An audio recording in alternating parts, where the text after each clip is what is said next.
ये कहानी है एक ऐसे कपल की जो पहले ही नजर में एक दूसरे के प्यार में पड़ जाते हैं और उसके बाद लिविंग में रहने लगते हैं। लेकिन इसके बाद वो आदमी उस लड़की को छोड़ देता है। अब इसका रिवेंज वो लड़की कैसे लेती है ये हम आज की एक्सप्लेनेशन में देखने वाले हैं। हेलो दोस्तों, आज हम एक्सप्लेन करने वाले हैं 1992 में आई एक रोमांस ड्रामा मूवी जिसका नाम है बिटर मून। मूवी स्टार्ट होती है और हम एक कपल नाइजल और फियोना को देखते हैं जो एक क्रूज शिप पर ट्रेवल कर रहे थे। इनको शादी किए हुए बहुत टाइम हो गया था पर इनका रिलेशन कुछ ठीक नहीं चल रहा था। अपने इस रिश्ते को सुधारने के लिए वो दोनों वेकेशन पर इंडिया आ रहे थे। जब फियोना बाथरूम जाती है तब उसकी मुलाकात एक फ्रेंच लड़की से होती है जो बहुत रो रही थी, साथ ही वो बीमार भी लग रही थी। अब यहाँ नाइजल और फियोना उस लड़की की हेल्प करते हैं। शाम को डिनर करने के बाद फियोना सोने चली जाती है पर नाइजल को नींद नहीं आ रही थी, इसीलिए वो क्रूज के बार में जाता है जहाँ वो एक लड़की को देखता है जो डांस कर रही थी। थोड़ी देर बाद वो लड़की नाइजल के पास आकर बैठती है। ये वही लड़की थी जिसकी नाइजल और फियोना ने हेल्प की थी। उसका नाम मिमी था। यहाँ मिमी नाइजल से बातें करने लगती है और उसे सेड्यूस करने की कोशिश भी करती है पर नाइजल की तरफ से कोई रिस्पॉन्स ना मिलने पर वो वहाँ से चली जाती है। रात को जब नाइजल डेक पर मून देख रहा था तभी उसके पास एक आदमी आता है जो व्हील चेयर पर था।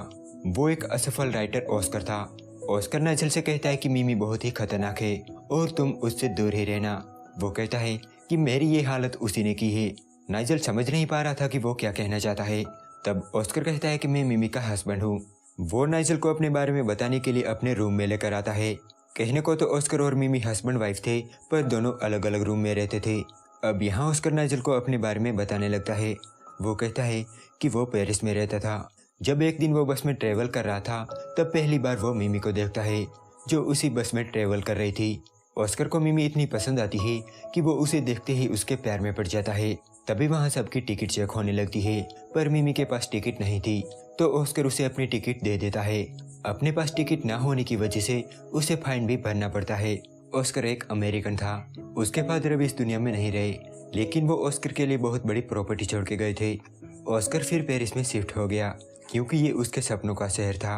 वो एक राइटर बनना चाहता था। जब से उसने मिमी को देखा है उसे किसी काम में मन नहीं लग रहा था। वो हर वक्त उसके बारे में ही सोचता रहता था। जिस बस में वो मिमी से मिला था वो हर रोज उस बस को चेक करता था इस उम्मीद में कि दोबारा से वो मिमी से मिलेगा पर मिमी उसे कहीं नहीं मिलती।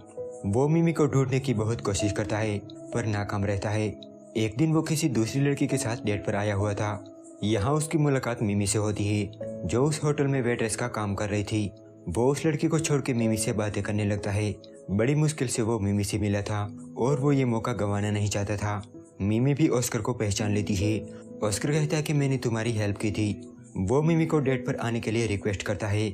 मिमी भी इसके लिए मान जाती है और दोनों डेट पर जाते हैं। दोनों बहुत सारी बातें करते हैं। मिमी को डांसर बनना है पर पैसों की कमी है इसीलिए वो वेट्रेस का काम कर रही है।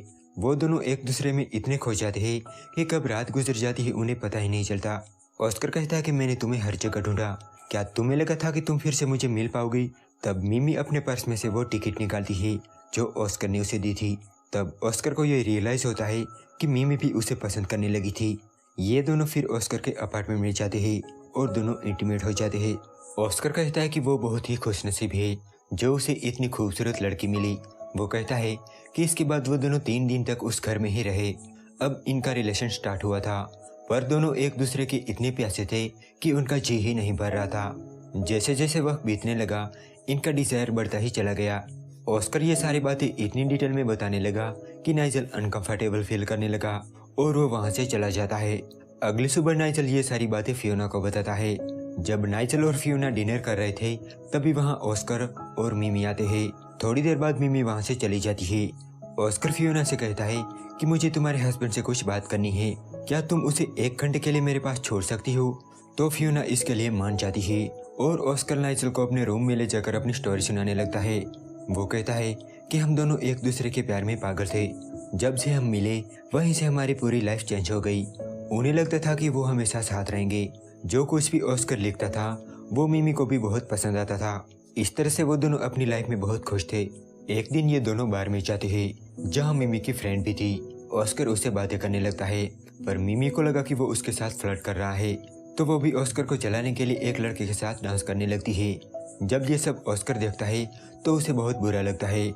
और वो मिमी को छोड़कर घर चला जाता है। जब मिमी घर आती है तब ऑस्कर गुस्से में था। मिमी कहती है कि तुमने ही ये स्टार्ट किया था। फिर भी वो ऑस्कर से सॉरी कहती है और उससे लिपटकर रोने लगती है। जितनी जल्दी ये स्टार्ट हुआ था उतनी ही जल्दी ये सब खत्म भी हो जाता है और दोनों फिर से साथ में रहने लगते हैं। ऑस्कर ये सब नाइजल को बता रहा था, तभी वहाँ मिमी आ जाती है तो नाइजल वहाँ से चला जाता है।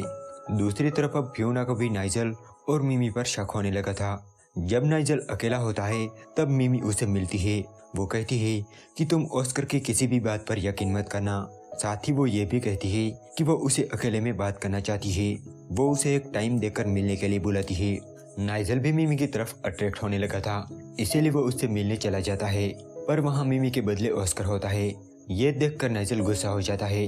तब ऑस्कर कहता है कि मिमी चाहती है कि तुम पूरी स्टोरी सुनो, इस तरह से तुम मिमी को अच्छी तरह से जान पाओगे। नाइजल कहता है कि तुम ये सब क्यों कर रहे हो। दरअसल ऑस्कर पैरालाइज है, इसीलिए वो मिमी की फिजिकल नीड पूरी नहीं कर पाता। उसे डर है कि किसी दिन मिमी उसे छोड़कर चली जाएगी। ऑस्कर कहता है कि इसीलिए मैं उसके लिए एक सही आदमी ढूंढ रहा हूँ। ये कहकर वो अपनी स्टोरी आगे बढ़ाता है। वो कहता है कि एक दिन वो मिमी को लेकर एक पब्लिशर से मिलने गया था, जहाँ मिमी की वजह से उस पब्लिशर के ऊपर ड्रिंक गिर जाती है और वो गुस्सा हो जाती है। इस वजह से उसकी मीटिंग वही खत्म हो जाती है। घर आकर ऑस्कर मिमी पर गुस्सा करता है। वो कहता है कि मैंने अभी तक एक भी बुक पब्लिश नहीं की है और ऊपर से तुम मेरा काम खराब कर रही हो। वो उसे बहुत खरी खोटी सुनाता है। दरअसल अब ऑस्कर मिमी से ऊब गया था। कहीं ना कहीं अब वो इस रिलेशनशिप में खुद को बंधा हुआ पाता है। मिमी को भी ऑस्कर की बातों से हर्ट होता है और वो अपना सामान पैक करके जाने लगती है। उसे ऐसा लग रहा था कि ऑस्कर उसे रोक लेगा, पर वो उसे नहीं रोकता। वो तो यही चाहता था कि मिमी उसे छोड़कर चली जाए, पर मिमी वापस आती है। वो ऑस्कर से लिपटकर रोने लगती है, अपनी उस गलती के लिए माफ़ी भी मांगती है। वो कहती है कि मैं तुमसे बहुत प्यार करती हूँ, मुझे इस तरह से मत जाने दो। ऑस्कर उसे माफ़ तो कर देता है, पर उसे अब इस रिश्ते में घुटन महसूस हो रही थी। उसे लगता था कि उसके अलावा बाकी सभी लोग मज़े कर रहे हैं, जबकि वो ये सब मिस कर रहा है। धीरे धीरे अब इनका रिश्ता फीका पड़ रहा था। मिमी ऑस्कर को बहुत प्यार करती थी। वो उसे छोड़कर कहीं नहीं जाना चाहती थी, पर ऑस्कर मिमी से छुटकारा पाना चाहता था। एक दिन इन दोनों के बीच बहस भी होती है और ऑस्कर मिमी को पीटता भी है, जिससे वो बेहोश हो जाती है। पर जब उसे होश आता है तब वो ऑस्कर को हंसते हुए माफ कर देती है और कहती है कि मैं तुमसे प्यार करती हूँ। जब भी इन दोनों के बीच कुछ गलत होता था तब मिमी की गलती ना होने के बाद भी वो ऑस्कर से सॉरी कहती थी। वो नहीं चाहती थी कि ऑस्कर उसे छोड़ दे। उस रात ऑस्कर मिमी को समझाता है कि हमारे बीच जो रिलेशन है उसका कभी ना कभी एंड तो होने ही वाला है। हम दोनों एक दूसरे के लिए सही नहीं है। इससे पहले कि हमारा रिलेशन खराब हो जाए हमें ब्रेकअप कर लेना चाहिए। हम दोनों ने साथ में अच्छा वक्त बिताया है, इसे ऐसे ही रहने देते हैं। मिमी भी समझ गई थी कि ऑस्कर क्या कहना चाहता है, इसीलिए वो रोती हुई वहाँ से चली जाती है। मिमी के चले जाने से ऑस्कर अब आज़ाद हो गया था, इसीलिए वो जो जी में आए कर रहा था। वो पार्टीज में जाता है, दोस्तों के साथ मस्ती करता है और लड़कियों के साथ फ्लर्ट करता है। एक रात जब वो घर आता है तब वो देखता है कि मिमी उसका वेट कर रही थी। वो ऑस्कर से रोते हुए कहती है कि तुम्हें चाहे जो भी लगे पर मैं तुम्हारे बिना नहीं रह सकती। वो ऑस्कर के सामने रोती है, गिड़गिड़ाती है, यहाँ तक कि वो उसके पैर भी पड़ती है। वो उसे कहती है कि अगर वो उसे पीटना चाहता है तो पीटे, वो अगर दूसरी लड़कियों के साथ सोना चाहता है तो सो सकता है, वो जो करना चाहता है कर सकता है, इससे उसे कोई प्रॉब्लम नहीं, बस वो उसे खुद से दूर ना करे। तब ऑस्कर को यह ख्याल आता है कि इतनी आसानी से मिमी उसे नहीं छोड़ने वाली, इसीलिए अब वो उसे टॉर्चर करना स्टार्ट करता है। जब वो दोनों इंटीमेट होते हैं तब वो दूसरी लड़की का नाम लेता है। मिमी घर का सारा काम करती है। वो एक नौकरानी की तरह अब उस घर में रहने लगती है, जिसकी ऑस्कर के पास कोई वैल्यू नहीं थी। वो उसके कमरे की सफाई करती है, उसकी फेवरेट डिश बनाती है, पर ऑस्कर कभी मिमी से सही से पेश नहीं आता और उसकी इंसल्ट करता रहता है। वो उसे अपने साथ पार्टी में ले जाता है और वहां जाके दूसरी लड़कियों के सामने उसकी इंसल्ट करता है। इन सब से मिमी को इतना हर्ट होता था, पर फिर भी वो ऑस्कर को छोड़ने को तैयार नहीं थी। एक दिन मिमी उसे बताती है कि वो प्रेग्नेंट है। ये सुन के ऑस्कर डर जाता है। वो मिमी से कहता है कि मैं एक अच्छा राइटर नहीं बन पाया, क्या तुम्हें लगता है कि मैं अच्छा बाप बन पाऊंगा? क्या तुम चाहती हो कि वो बच्चा इस घर में आए? वो किसी तरह से मिमी को अबॉर्शन के लिए कन्विंस कर लेता है। जब मिमी का अबॉर्शन हो जाता है तब ऑस्कर उसके पास आता है। मिमी को उस बच्चा गंवाने का अफसोस था, पर जब ऑस्कर उससे मिलने आता है तब वो हंसते हुए कहती है कि कोई बात नहीं। इसके बाद ऑस्कर मिमी को बताता है कि हम ट्रिप पर मियामी जा रहे हैं। प्लेन में ऑस्कर मिमी से कहता है कि मैं हमारा लगेज रखने जा रहा हूँ, लेकिन आगे जाके वो पायलट के सामने ऐसा नाटक करता है कि उसका पेट दर्द कर रहा है, इसलिए वो ये ट्रेवल नहीं कर सकता। तो पायलट उसे एयरपोर्ट पर ही छोड़ देते हैं और फ्लाइट टेक ऑफ कर जाती है। वो एयरपोर्ट से जा रहे उस प्लेन को देख रहा था, तो वहीं मिमी को भी अब समझ आ गया था कि ऑस्कर कभी उसका था ही नहीं। ऑस्कर धोखे से उसे मियामी भेज देता है और ये बात उसे बहुत हर्ट करती है। ये सब सुन के नाइजल चौंक जाता है। वो कहता है कि तुम जो भी कह रहे हो वो सच नहीं हो सकता, क्योंकि अगर ऐसा होता तो तुम्हें अपने आप पर पछतावा हो रहा होता। अब नाइजल को यहाँ लेट हो रहा था, इसीलिए वो चला जाता है। जब वो बाहर आता है तभी उसे मिमी मिलती है। मिमी नाइजल से कहती है कि मैं चाहती हूँ कि तुम पूरी स्टोरी सुनो। अब यहाँ मिमी नाइजल को एक किस करती है और कहती है कि इसके बाद हम अकेले में मिलेंगे। रात को नाइजल फिर ऑस्कर के पास जाता है और ऑस्कर अपनी अधूरी स्टोरी स्टार्ट करता है। वो कहता है कि मिमी के साथ ना होने की वजह से वो पूरी तरह से आज़ाद था। वो पार्टीज में जाता था, मस्ती करता था और हर रात नई लड़की के साथ इंटीमेट होता था। एक दिन जब वो पार्टी से घर लौट रहा था तभी उसका एक्सीडेंट हो जाता है और उसका पैर फ्रैक्चर हो जाता है। जब वो हॉस्पिटल में था तभी उससे मिलने मिमी आती है। ऑस्कर उसे देखकर हैरान हो जाता है, क्योंकि इतना सब कुछ करने के बाद भी कोई कैसे वापस आ सकता है। ऑस्कर उसे पूछता है कि तुम कर क्या रही हो।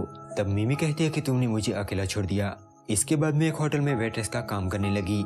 वहाँ का मैनेजर बहुत अच्छा था। जितना तुमने मुझे हर्ट किया इतना ही वो मुझे प्यार करता था। इसके बाद मिमी वहाँ से जाने लगती है, पर अगले ही पल वो अपना माइंड चेंज कर लेती है।